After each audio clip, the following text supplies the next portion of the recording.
إلهي قلبي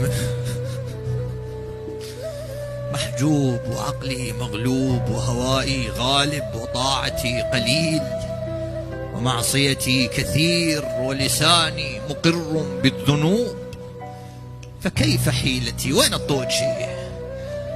إذا عاتبتني يوم القيامة قلت لي فلان ليش قضيت هالذنوب ومعاصي، شو أقول لك؟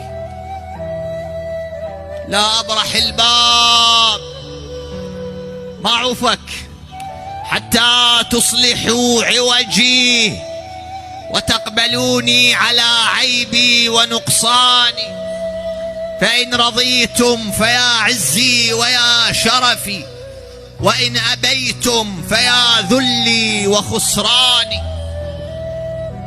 إذا طردني وين